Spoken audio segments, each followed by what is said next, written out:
It is Friday, the 19th of August. I'm your host Ryan Keir, and this is the Quantium cast.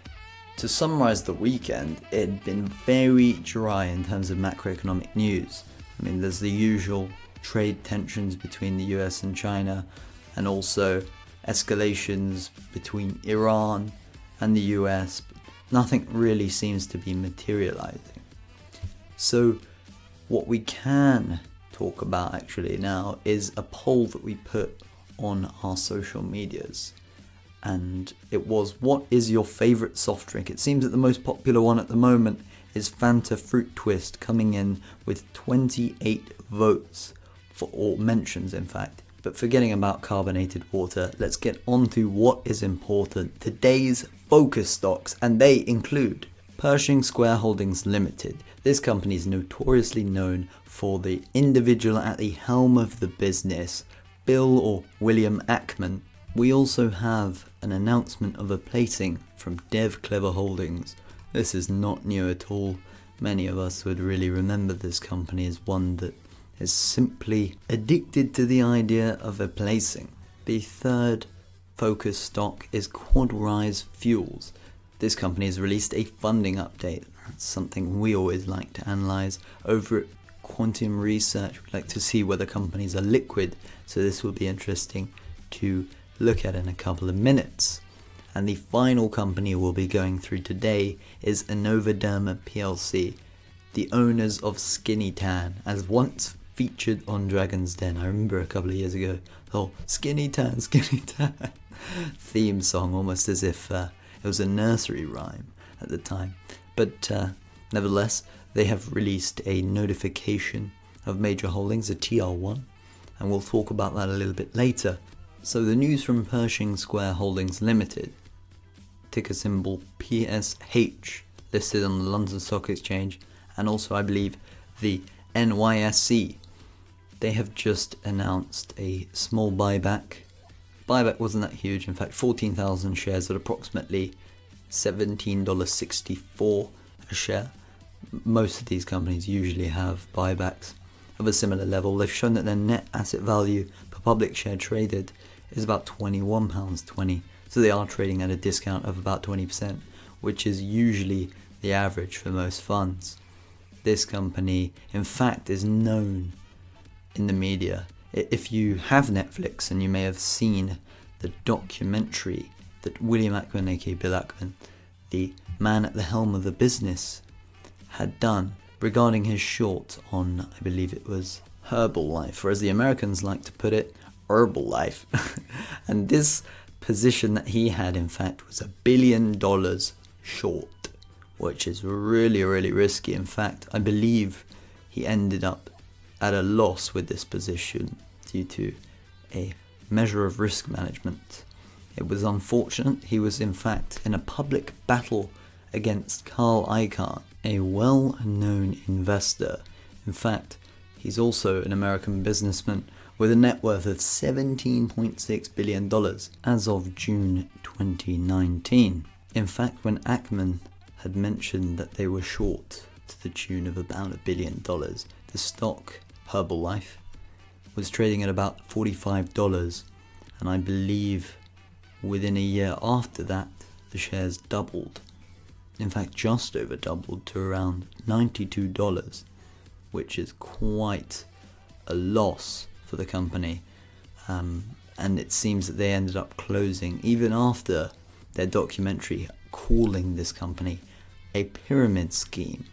But nevertheless, it seems Ackman's recent performance has bounced back, as the company's shares are up from lows of around £12 per share to £17.74. That means they're up about 40% in that respect. But with regards to 5-year highs, they are down something like 35% down from $27 highs. In fact, though, the price has averaged at around $13-14, so it seems that they are doing quite well. The company's worth about $3.8 billion, dollars in fact in this case, so we could just say about £3 billion. Moving on to Dev Clever Holdings plc. This company is a self-proclaimed leading developer of consumer engagement solutions and career development platforms. What I find really interesting is when a company says that we are a leader in a very, very niche field, they clearly don't have that much of an audience or a set of clientele to work off. Ooh, this is very impressive actually. They've shown the placing for about £400,000. In fact, the exact figure is £435,599. They've shown that the placing occurred at a premium of 6.25% to the closing bid of 3.2. So realistically the same price that the shares closed at on Friday, if we were to take, say, a mid. But it is really impressive. This is at 3.4 pence per share. In fact, I didn't expect this. However, it is a really small amount. So I assume there must be a tied set of warrants or whatever. If we see here, actually, yes, there are the subscription of Novum, I believe. The guys taking out the placing accounts for about 760,000 additional shares. It's not that much in comparison to the 12 million odd shares that are being placed, but there is a nice incentive for, say, Novum to hold their shares and thus allow the free float to be tight in the event of, say, share prices doing well from a recent bit of news flow or whatever. And they could exercise their warrants at 3.4 pence per share, which is about the current price. So it is something that should be taken into consideration. The company has mentioned this is obviously for general working capital and working towards some recent partnerships, but at the moment we mustn't take everything that the company says word for word, because the highs in the 1 year period, in fact the 52-week period, stand at about 17.4 pence per share. The lows are about 2.25, and as we mentioned today, even with that situation where the prices have fallen off a cliff and they're up 50% from lows, they are down 76.9% from the highs. In fact, a little bit more than that. If we use that 17 pence figure, I used a figure of about 15 pence because that was the highest close. But goodness me, this company still had a valuation of about £12 million. Google says they have a PE of something like 57, which who knows really if that's the case. The company could be making a loss, in fact. Moving on to our next company for the day, Quadrise Fuels. This is a company that honestly, if you can tell me what they do, I'll give you a fiver straight there. In fact, I might just give you one super malt from the 6-pack I'm ordering that will get in on Wednesday. Who knows? But besides the point, this company has mentioned that they're giving an update regarding their equity or equity-linked fundraise that could occur in the future. I think that the company has mentioned that they have cash balances of about £800,000.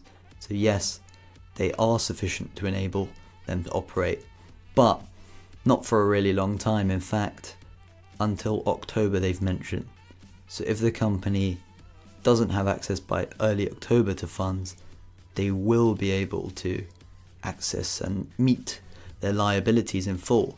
But if after that time they can't find funds, then they may need to consider the viability and future of the business at the time, which basically tells investors that they are potentially running out of money and they may need to turn the lights out. They have mentioned though that they've been considering an open offer to existing shareholders, which is a positive way in fact of raising money, and those proceeds will hopefully take them up until mid-2020. I assume this report won't be taken that well because they have mentioned the exact details of their cash balances and also what would happen if they can't raise these funds. So it seems that the company has expressed a sign of vulnerability, yet if investors support them enough, then there won't really be any problems. We'll have to see with that one. This company has an extremely volatile history. I believe in the past 52 weeks they have lows at around 2 pence per share and highs at around 8 pence per share. They'd gone all the way from 3 pence to about 8 pence and back down to about 3 pence. I think investors have been trying to get in on some kind of hype on the back of related news releases from the company, but they don't actually realize what the company does. The company's worth £36 million right now, and I believe they're not showing a profit, but we can give a brief description for the sake of those who aren't familiar with QFI and what they do. If we have a brief look on the company's site, we can see that they claim that they are an innovator and a global licensor of disruptive residual oil technology, and a lot of jargon used there. They basically produce a synthetic enhanced oil, but a specific type of oil which is called heavy fuel oil, and they call it MSAR. They just have a bit of technology that can be used in application for marine, power and industrial processes. But regardless of what the company does, what usually is important to us is whether they're making any money, what's their cash burn rate, and other general measures of financial performance. So we could see in their last report, I believe it was a half-year report, they said they had £1 million in cash reserves at the 31st of December 2018. So their cash burn rate hasn't been that much, unless they placed, in fact yes they did place £1.5 million, and that was with the 1 million I believe. So they burned about just under £2 million since in 8 months. So we'd assume they have like £1.5 million every 6 months. They've mentioned they had lost about £1.7 million. That's a good measure to go by. They have total assets that have actually fallen by 2.6 million, from £7.8 million to £5.1 million. So it seems that the company is quite overvalued. I assume investors are confused, and a lot of people just buy into these kind of companies because they believe, new bits of technology, maybe this company could get one deal, one major contract, and there would be a lot of value. But it seems that the company is all talk at the moment. They are just losing money, and losses have been stable over the past 3 years in fact ranging from £1 million to £2 million. And the final company we're going to be looking at today is Innovaderma PLC. This company, as we mentioned earlier, is known for creating Skinny Tan, basically a tanning product, and they have released an RNS today on a TR1, basically a notification of major holdings, and it seems that one of their largest shareholders, Miton Group PLC, has actually reduced their their shareholding from 5.22% to 4.9%. This represents a decent sum considering the shares as of recent have been quite illiquid.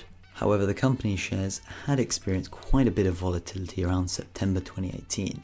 Their shares went all the way from 135 pence per share to 186 pence, and all the way back down in fact to 100 pence, went to 120 and down to lows of around 70 pence per share in January 2019. The company is stated to have a price to earnings ratio of 25, which is still relatively expensive, but it is a startup still over the past couple of years. In fact, their market cap is about £11 million, and nothing too large for an industry that is highly competitive. But yes, they did have initial exposure. But what you look to see with companies that go on Dragon's Den is a spike in initial sales volume once they launch a product, and things just go down and down and down as the hype dies out.